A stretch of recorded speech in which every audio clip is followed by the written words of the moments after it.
Hello, good afternoon, students.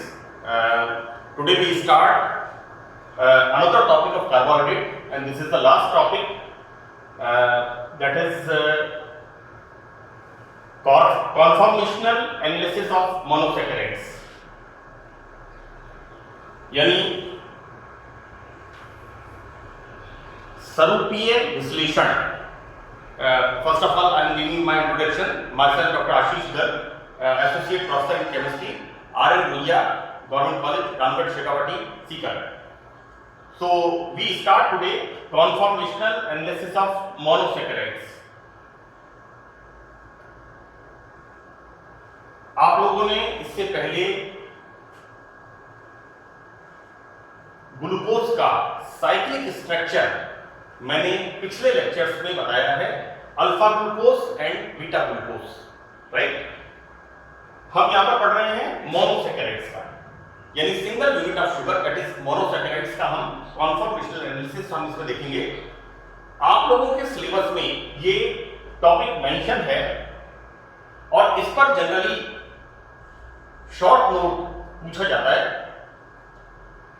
मैं एक बार आपको इससे कोरिलेट कर दूं कि बीएससी पार्ट फर्स्ट में आपने इसके बारे में पढ़ा है, दैट इज साइक्लोएल्केन्स. और साइक्लोएल्केन्स में ये क्या है, साइक्लोहेक्सेन. तो ये जो बीएससी पार्ट थर्ड का ये टॉपिक है, you know, it's a expansion of cyclohexane cycloalkane topic. That is इसका एक तरह से इसी साइक्लोहेक्सेन से कोरिलेट करके इसे समझाया गया है. बीएससी पार्ट फर्स्ट में आपने दो स्ट्रक्चर, एक स्ट्रक्चर तो इस तरह का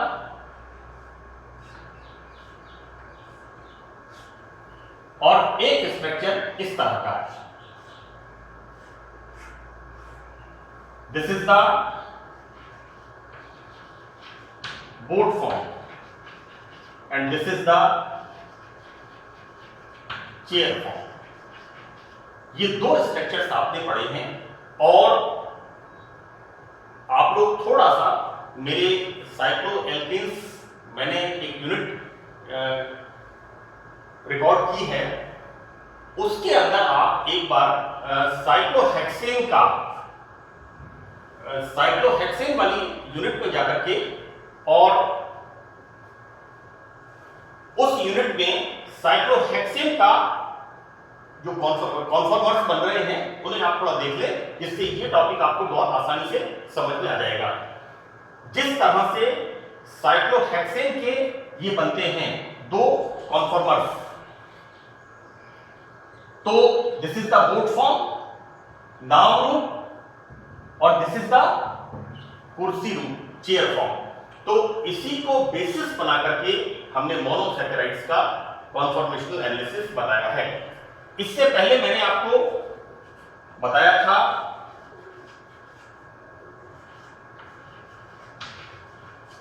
दैट इज दो स्ट्रक्चर मैंने आपको बताए थे, साइक्लिक स्ट्रक्चर, कि किस तरह से साइक्लिक स्ट्रक्चर बने. यहां पर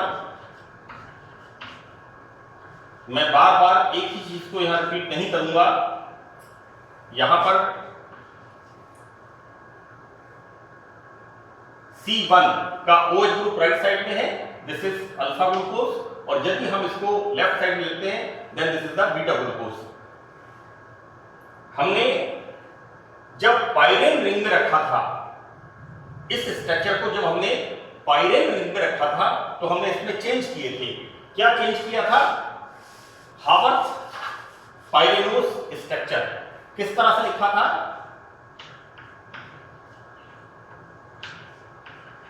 इस तरह से लिखा था, यानी यहां पर C5 पर हमने H और CH2OH ग्रुप की पोजीशन को चेंज किया था एज पर हावर्थ रिकमेंडेशन, जैसा हावर्थ ने समझाया था. अब हमें करना ये है कि ये जो फॉर्म है, दिस इज द अल्फा और इसको हमने इस तरफ रखा, दिस इज द बीटा.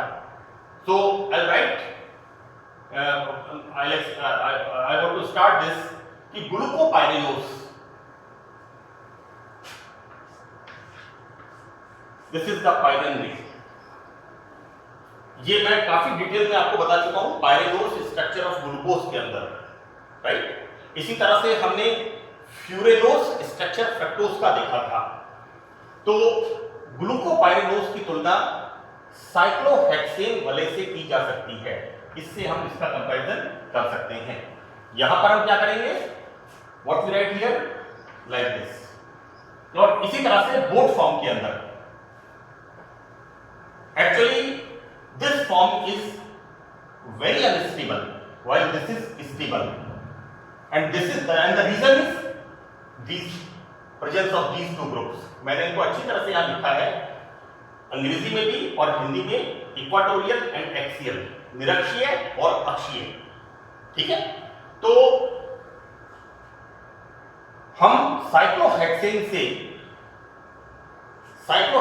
के पैरेलल इसको हम एक्सप्लेन करते हैं, क्योंकि यहां पर जो COC ये जो बॉन्ड होते हैं, COC जो बॉन्ड होते हैं, ये कार्बन के CCC बॉन्ड के बराबर, लगभग बराबर होते हैं, थोड़ा सा अधिक होता है. तो this is the first point कि हमने इसका पैरेलल स्टडी क्यों की. The second point is cyclohexane वाले में दो सरूपण होते हैं, और दो सरूपण कौन कौन से कॉन्फॉर्मर्स होते हैं. सरूपण का मतलब है conformers, that is chair form and boat form से अधिक स्थायी होता है. चेयर फॉर्म बोट फॉर्म से अधिक स्थायी होता है. इसी प्रकार पाइरेनोस संरचना में भी चेयर कॉन्फॉर्मेशन बोट कॉन्फॉर्मेशन से अधिक स्थायी होता है. ये भी मैंने आपको, ये जो मैंने आपको कहा है कि साइक्लोहेक्सेन में this chair form is more stable then this form, right. तो हम पैरेलल स्टडी कर रहे हैं, तो यहां पर हम क्या देखते हैं कि यहां पर this chair form is more stable than boat form structure. Now here what we write here, this alpha, this is alpha. C1 का OH ग्रुप इस तरफ अल्फा, और यदि हम इसको इस तरह से लिखते then this is beta. Fine. हम पहले अल्फा को देखते हैं यहां पर कि अल्फा डी ग्लूकोपाइरेनोस में बीटा डी ग्लूकोपाइरेनोस के कॉन्फॉर्मेशन की संरचना निम्न है. बच्चों, इसमें this is C1, 2, 3, 4 and this is 5 and this is 6. यहां पर हम क्या करते हैं, यहां पर इक्वाटोरियल पोजीशन, ये भी मैंने आपको साइक्लोहेक्सेन में एक्सप्लेन किया है. Equatorial and axial position of the bond. Hydrogen, देखो बच्चों यहां पर क्या होता है, बेसिकली लाइक दिस.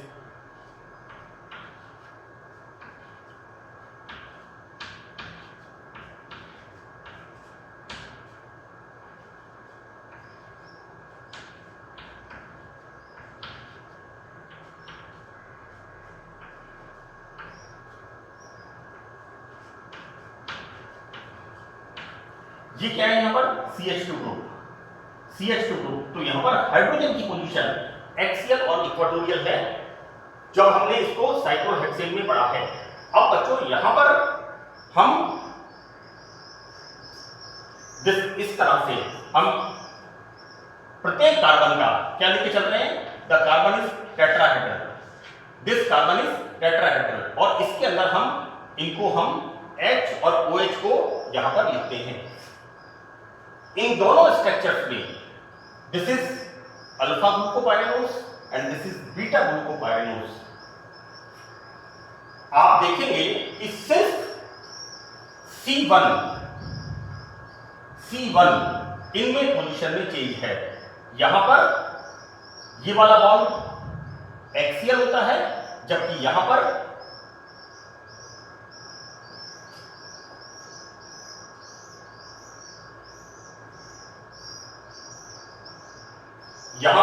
ये वाला ग्रुप इक्वाटोरियल होता है, राइट। सो दैट चेंज सिर्फ यहां पर एक चेंज है, क्योंकि हम इसकी पोजीशन चेंज कर देते हैं। तो आपको याद रखने के लिए ये बहुत इंपॉर्टेंट है कि यहां पर OH ग्रुप नीचे है और यहां पर OH ग्रुप ऊपर है, इसको आप ध्यान रखिए। बाकी बिल्कुल सिमिलर स्ट्रक्चर है इस कार्बन में, HOH similar structure, here we seen OH and H, यहां पर सेम पोजीशन और इसी तरह से यहां पर सेम पोजीशन।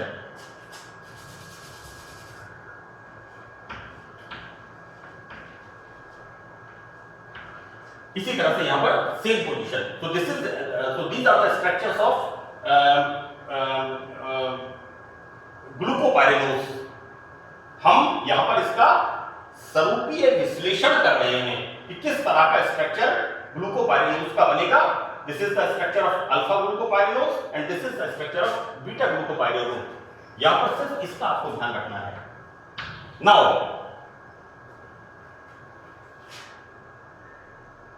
बहुत इंपॉर्टेंट पॉइंट है कि अल्फा ग्लूकोपाइरेनोज में OH समूह की एक्सियल पोजीशन होती है। यहां पर दिस इज द एक्सियल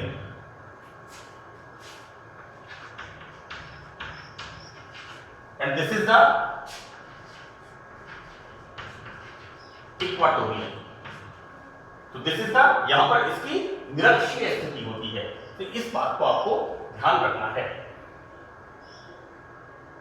और लास्ट में इसमें मैंने एक सामान्य नियम, हमने जो कॉन्फॉर्मर्स लिखे हैं कि वो सरूपण जिसमें बड़े समूह में या तो CH2OH है या फिर OH है, इक्वाटोरियल पोजीशन में विन्यासित होते हैं, अधिक स्थायी होता है। अतः बीटा आइसोमर में अल्फा आइसोमर की अपेक्षा बड़े समूह अधिक संख्या में निरक्षीय इक्वाटोरियल स्थिति में विन्यासित होते हैं, अतः यह अधिक स्थायी होता है। तो एक शॉर्ट नोट अक्सर पूछते हैं कॉन्फॉर्मेशनल एनालिसिस ऑफ मोनोसैकराइड्स, उसके लिए ये मैटर बहुत सफिशिएंट है। और यहां पर ये बिल्कुल कॉम्पैक्ट मैटर है और ये मैटर शॉर्ट नोट के लिए सफिशिएंट है। अब इसमें एक लास्ट टॉपिक है, that is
erythrose and threose isomers.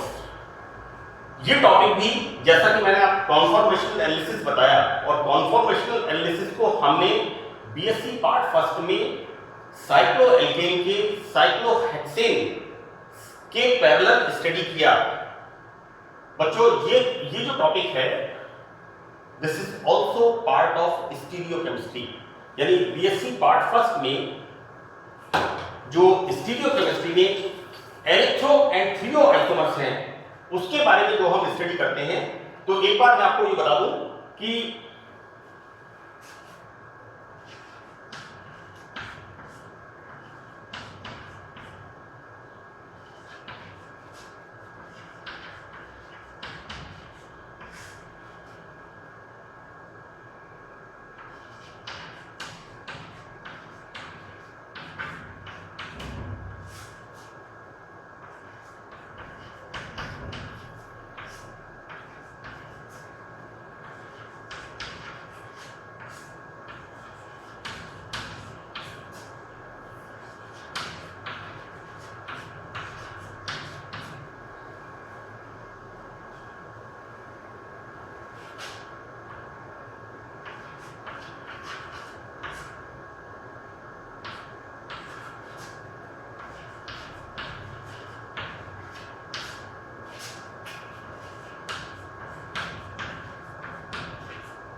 बच्चों मैंने लिखा है यहां पर दो असमान असममित कार्बन परमाणु यानी अनसिमेट्रिकल कार्बन एटम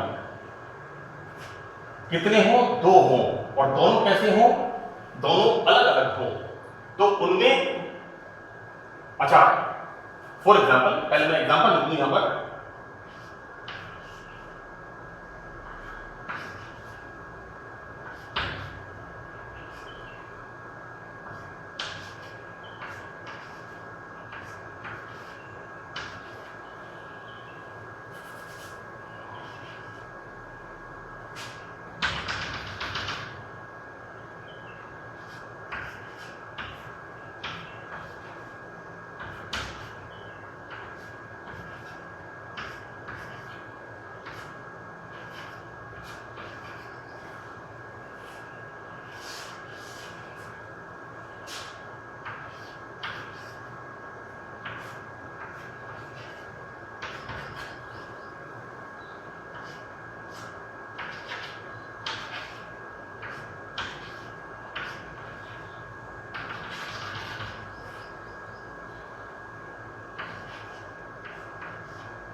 हमने बच्चों यहां जैसा ऊपर मैंने दो लाइनें लिखी हैं यहां पर दो किस तरह के हैं? Unsymmetrical carbon atom. ये कैसे हैं? असमान, अलग अलग। यहां पर ये ग्रुप्स यहां पर अलग अलग हैं। अब इनमें क्या लिखा है? एक एक समूह असमान हो। यहां पर ये इन दोनों के ऊपर ये एक एक समूह या परमाणु असमान होते हैं और दो दो समूह समान हो, यानी इनके ऊपर ये ग्रुप्स समान होते हैं, तो हम फिशर प्रोजेक्शन फॉर्मूले से इस प्रकार चार स्ट्रक्चर्स यहां पर लिखते हैं। देखो बच्चों, यहां पर हमने क्या किया है, एक्सेलेंट, हमने यहां पर डिफरेंट फंक्शनल ग्रुप लिए हैं और जो साइड वाले हैं ये समान हैं। इसकी मिरर इमेज क्या बनेगी, इस तरह की।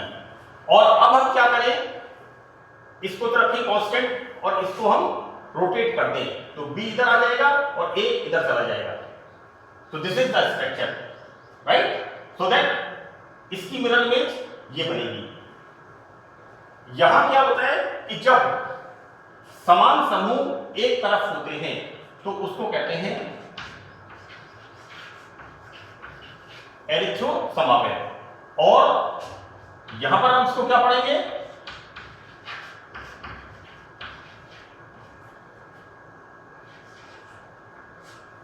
क्योंकि हम किस पे पढ़ रहे हैं इसको, मोनोसैकेराइड शुगर के अंदर ose, glucose, fructose, maltose, lactose, galactose, levulose, raffinose, sucrose, so that O's.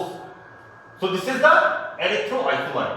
But when we studied in sugar monosaccharides, then these are the erythros. और इनको हम नाम देते हैं थ्रियो, और यहां पर किस कंटेक्स्ट में पढ़ेंगे इसको हम, थ्रियोस आइसोमर।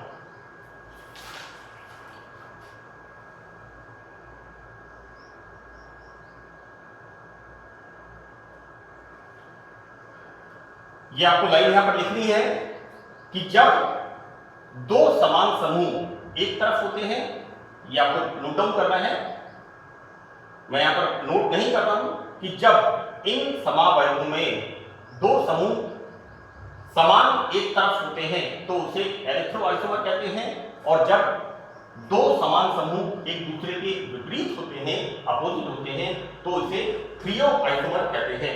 यहां पर एग्जांपल है टेट्रोस शुगर। इसको हम किस तरह से लिखेंगे,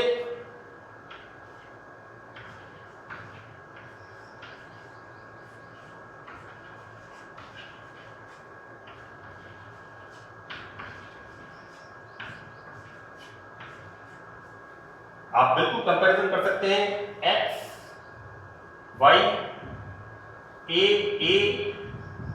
B B। इसकी मिरर इमेज क्या बनेगी, यहां पर इसकी मिरर इमेज बनेगी यहां, जैसा मैंने आपको ऊपर समझाया है।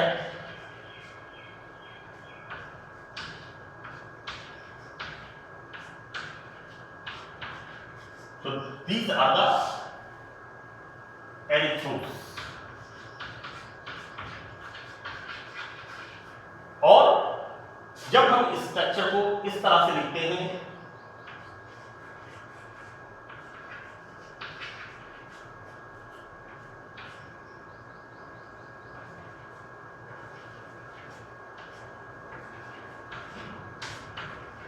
अब आप देखिए यहां पर एक्स वाई डिफरेंट ग्रुप्स हैं, एक एक समूह असमान है, लेकिन यहां पर क्या हो रहा है, दो दो समूह समान हैं, और वो कैसे हैं, क्रॉस, अपोजिट हैं। इसकी मिरर इमेज को कैसे लिखेंगे, we write like this,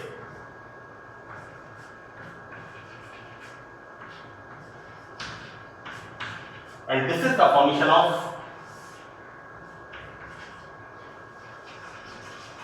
threose isomer, right? तो ये जो आइसोमर, ये जो हम पढ़ रहे हैं टॉपिक, ये आपके सिलेबस में मेंशन है, एरिथ्रोस एंड थ्रियोस आइसोमर। ये किसमें मिलते हैं, टेट्रोस शुगर में, और इसको समझाने के लिए पहले इनको समझना जरूरी है। तो ये आप जब भी अपना प्रेजेंटेशन एग्जामिनेशन में लिखें तो इसको आप जरूर लिखें, और यहां पर एक लाइन आप जरूर लिखें कि जब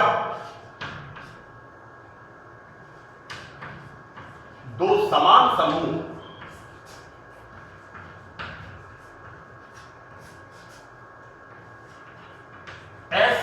कार्बन परमाणु पर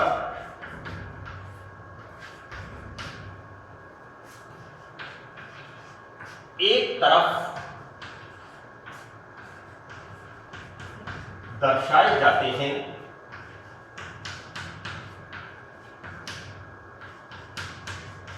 तो उसे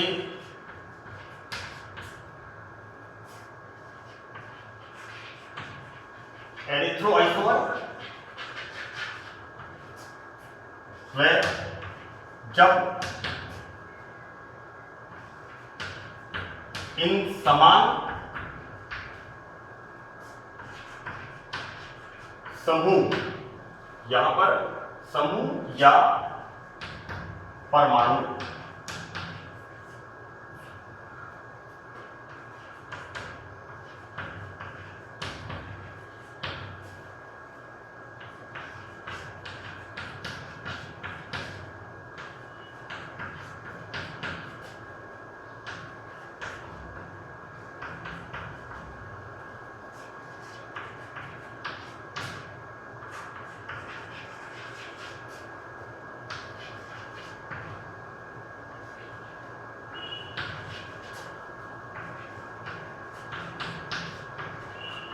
ट्रियो आइसोमर कहते हैं। तो बच्चों, जब दो समान समूह या परमाणु एक तरफ दिखाई असममित कार्बन पर एक तरफ दर्शाए जाते हैं तो उसे एरिथ्रोआइसोमर, और जब इनको हम क्रॉस कर देते हैं, अपोजिट कर देते हैं, तो उसको हम कहते हैं, उसे हम कहते हैं ट्रियोआइसोमर। तो बच्चों, कई बार इस तरह के शॉर्ट नोट्स अक्सर एग्जाम में पूछे जाते हैं, तो आप इसका ध्यान रखें। और प्रेजेंटेशन पार्ट के लिए आपको इस तरह से ग्राफिक्स बना के समझाना इसको जरूरी है, जिससे आप अपने एक्सप्लेनेशन को प्रभावी बना सकें। Thank you.